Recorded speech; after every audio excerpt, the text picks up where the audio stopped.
Bon les amis, j'espère que vous allez bien. On se retrouve pour un nouveau podcast sur le sujet de la lecture. C'est un podcast, voilà, je vous parle comme si on était entre potes. Voilà, tout simplement. Vous savez, il y a quelques mois, je vous ai dit que je commençais à écrire un bouquin, que je continue, mais je n'en parle plus parce que j'en ai trop parlé. Tout le monde m'a fait chier avec ça. Il y en a qui me critiquaient. On me faisait chier en message privé. Ouais, nanani, nanana, nanana.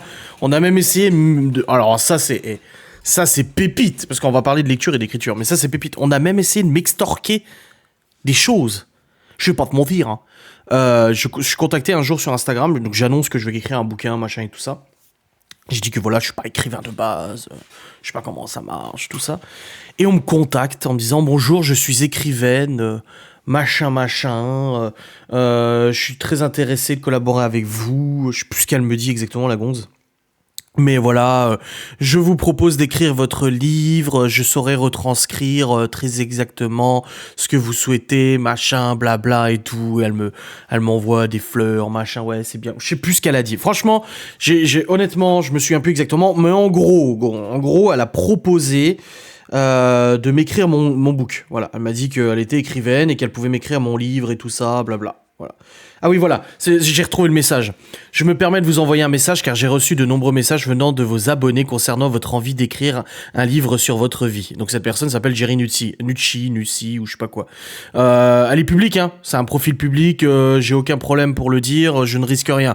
Ce n'est pas de la diffamation, ce n'est pas de la calomnie ou je sais pas quoi. De toute façon, vas-y, va porter plainte, je suis habitué de toute manière. Et elle dit qu'elle est scénariste et romancière et qu'elle elle offre gracieusement son aide aux personnes désireuses de s'ouvrir au monde de la littérature. Elle serait ravie de participer à mon projet si tel est le cas. Genre, elle m'envoie ça. J'ai jamais répondu. Parce que moi, de toute façon, déjà, je suis quelqu'un qui est pas confiant. J'ai pas confiance aux gens de base. Déjà, pour avoir ma confiance, c'est compliqué, tu vois. Et pour le coup, voilà, elle m'envoie ça et tout. Moi, je me dis, ouais, j'en parle à Laura et tout ça. Et en fait, j'ai appris plus tard que cette personne ne m'aimait pas du tout. Que cette personne était quelqu'un on va dire, qui était voué. C'était une misandre, j'ai l'impression. Voilà, c'était quelqu'un qui n'aimait peut-être pas les hommes, en tout cas moi qui ne m'aimais pas moi, ça c'est sûr. Et en fait, elle avait juste essayé, c'est mes suppositions, par ce message en fait, sachant qu'elle ne m'aimait pas déjà de base, elle a essayé de me soutirer les informations concernant ce bouquin. Et je pense que si j'avais collaboré avec elle et que j'aurais commencé à expliquer mon histoire et tout ça, elle se serait bien, elle se serait bien arrangée pour aller raconter tout ce que je voulais dire à d'autres personnes et tout ça, et même le publier sur les réseaux et tout ça. Donc j'ai bien fait de refuser. Enfin, j'ai même pas refusé, j'ai même pas répondu parce que, tu vois, moi, il y a plusieurs degrés au niveau de ce que je veux. Il y a le degré, j'écris pour dire non, je refuse, c'est du respect, voilà, tu refuses. Mais les gens qui m'intéressent vraiment pas du tout, je réponds même pas. Voilà. Je réponds plus jamais, et puis voilà. Alors les gens vont dire oui, mais des fois tu réponds pas aux messages Instagram. Oui, non, mais c'est pas pareil. Mais là, en l'occurrence, en ce temps-là, je regardais encore un peu message. Maintenant, c'est un peu plus difficile. La preuve, j'ai loupé la proposition de Cartman de Fun Radio de participer à une émission et tout ça. Bon, même si j'aurais refusé de toute façon. Mais voilà, c'est pour dire que là, j'ai même pas répondu parce que voilà, j'ai accordé aucune importance. Et j'ai bien fait, visiblement. Bref, du coup, oui, voilà, on m'a proposé ça, j'ai commencé à écrire mon bouquin, j'ai envoyé plusieurs dizaines de pages à des gens qui m'ont validé, qui m'ont donné leurs critiques et tout ça. Et je vous ai dit que je commençais à lire un peu des livres, je voulais me remettre à la lecture, donc j'ai repris par Voyage au bout de la nuit de Céline, qui m'a été conseillé, putain, génial. J'ai ensuite continué avec L'adversaire d'Emmanuel Carrère, qui est un livre qui retrace en fait l'affaire Jean-Claude Roman, parce qu'on m'a tellement accusé d'être la copie parfaite de Jean-Claude Roman, du coup, que je m'en suis intéressé, et du coup j'ai lu le livre, qui est très intéressant aussi. Et là, je suis en train de lire actuellement un livre qui est assez décrié. On va me dire un complotisme, mais ferme ta gueule, je fais ce que je veux de toute façon. C'est Les responsabilités des dynasties bourgeoises d'Emmanuel Beau de Loménie. Et là, je suis sur le tome 1 de Bonaparte à Macaon de 99 à 1873, 1799. Et c'est un bouquin que j'ai acheté sur la librairie française. Il est pas trouvable partout du tout. Et c'est un bouquin d'histoire, en gros, qui retrace un petit peu les gouvernements successifs qu'il y a eu depuis la Révolution française.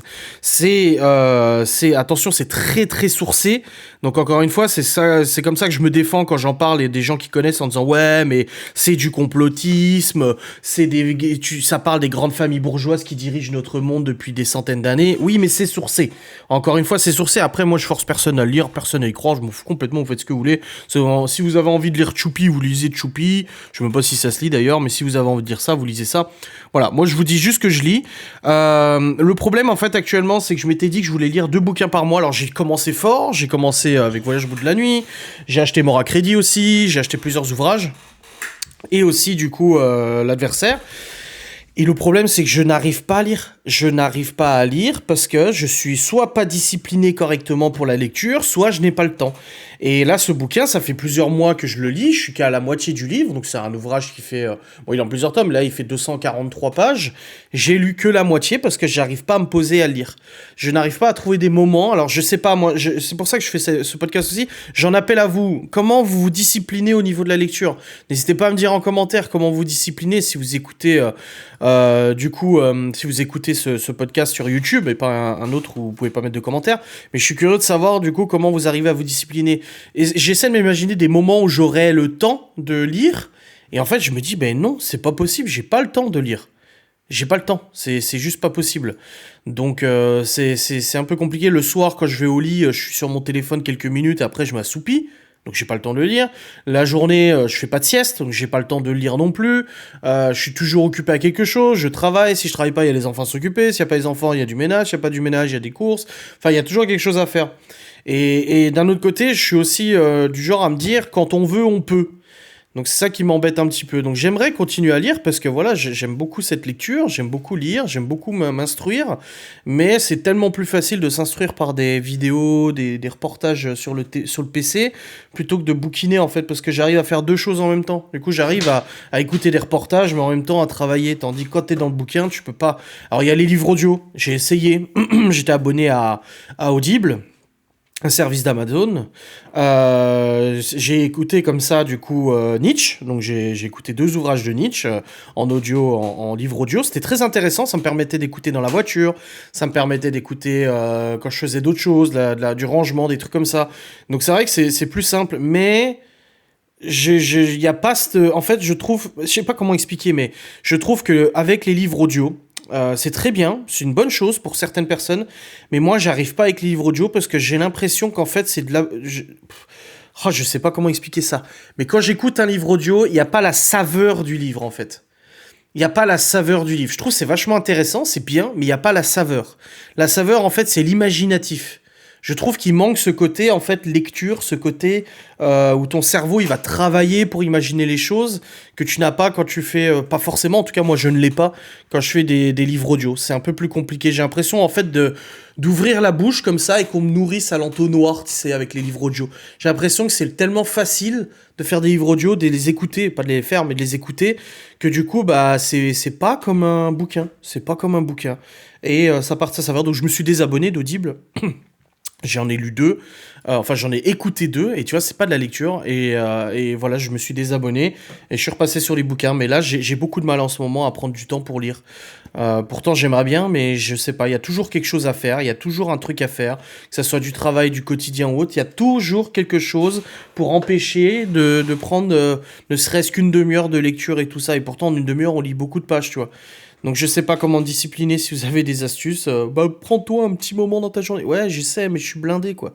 C'est ça le problème, c'est que je travaille 7 jours sur 7 et tout, je suis blindé. On a une vie qui est quand même vachement chargée avec les enfants et tout, donc c'est pas si simple que ça. Voilà. Bref, j'espère que ce petit podcast sur la lecture vous aura fait du bien. En tout cas, je vous recommande, si vous êtes intéressé d'histoire et tout, Emmanuel Baudelomeni. C'est pas très connu, enfin si c'est connu, mais pas pour tout le monde.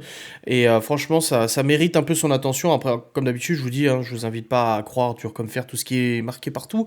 Mais c'est quand même pas mal sourcé, je trouve ça super intéressant pour essayer de comprendre un peu ce qui s'est passé en France depuis des centaines d'années. Voilà. Je vous fais des bisous, je vous dis à très vite, salut.